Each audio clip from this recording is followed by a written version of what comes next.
Его называли учеником Буше, мастером двусмысленных сцен и одним из самых утонченных художников французского рококо. Его работы покупали за огромные суммы, ими восхищались коллекционеры, но критиковали философы и церковь. Если вам интересны тайны живописи, скрытые смыслы картин и необычные судьбы художников, поддержите видео лайком и подпиской. Пьер-Антуан Бодуэн прожил всего 46 лет, но успел стать одной из самых интригующих фигур галантного XVIII века.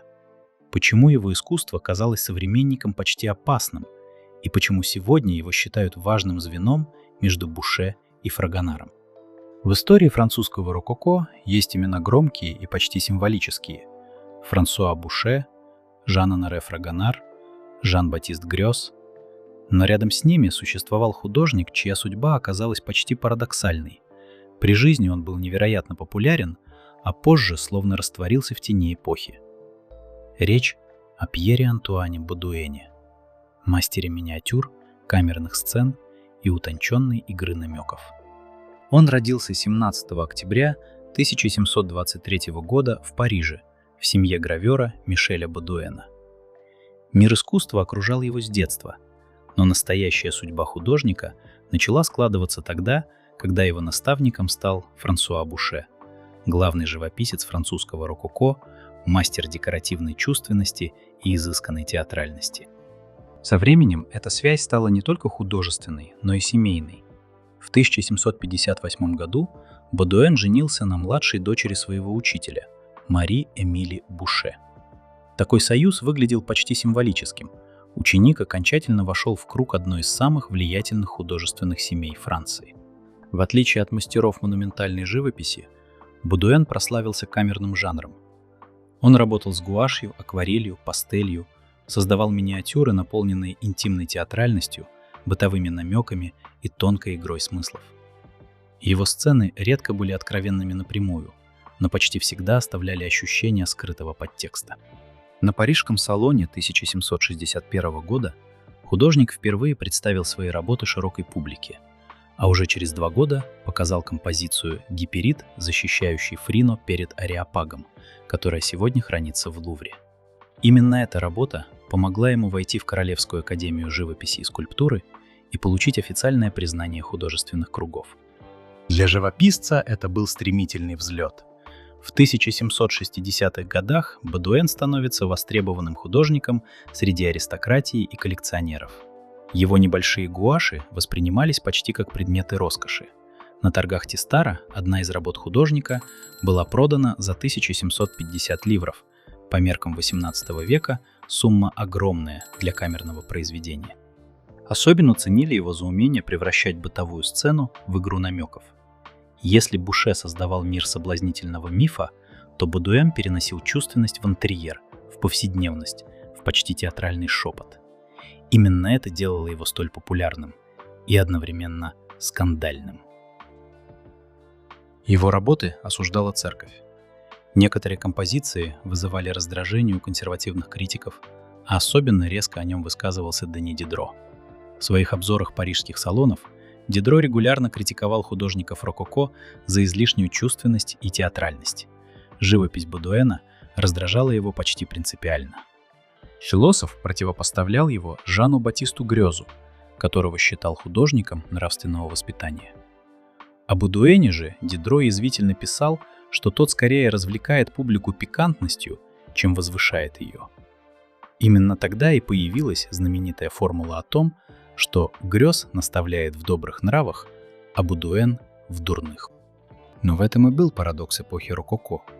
Художника ругали и покупали, осуждали и коллекционировали. Для XVIII века подобная репутация часто становилась почти признаком успеха. Хотя Бодуэн умер очень рано, 27 декабря 1769 года, всего в 46 лет, он успел оставить заметный след в искусстве французского рококо. Точная причина смерти неизвестна, и историки предполагают, что речь могла идти о болезни, что для XVIII века было обычным явлением. Сегодня Бодуэна часто называют важным звеном между эстетикой Буше и будущим расцветом живописи Фрагонара. В его работах уже чувствуется та легкость, игривость и скрытая эмоциональная напряженность, которые позже прославят французское рококо. Среди наиболее известных произведений художника – «Урок», «Скромная натурщица», а также «Утро» и «Ночь». Даже сами названия звучат как часть галантного театра XVIII века, где каждая сцена скрывает второй смысл. Любопытно сложилась и судьба его сына, Франсуа Жана Бодуэна, родившегося в 1759 году. Почти символично, что сын художника рококо позже стал гравером и издателем революционных собраний эпохи Французской революции.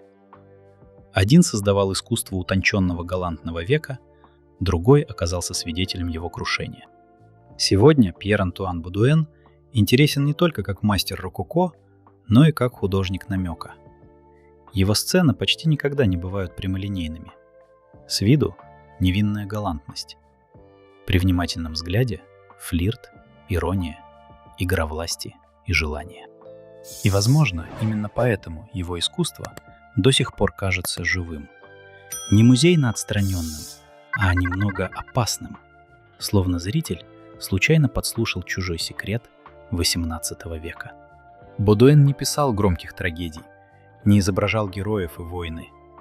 Он писал взгляды, неловкие паузы, полунамеки и человеческое желание.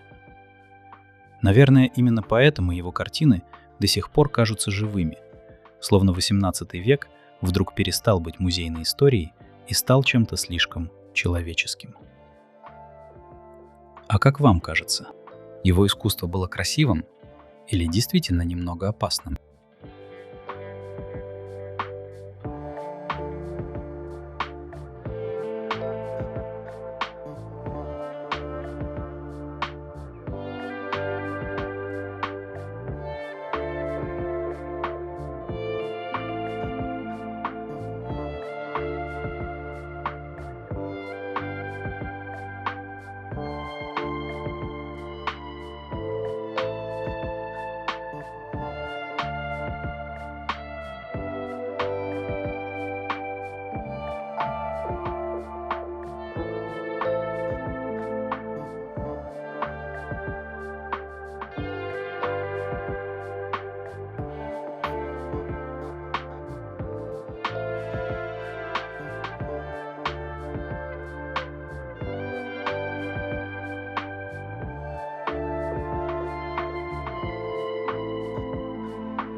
Спасибо, что досмотрели до конца.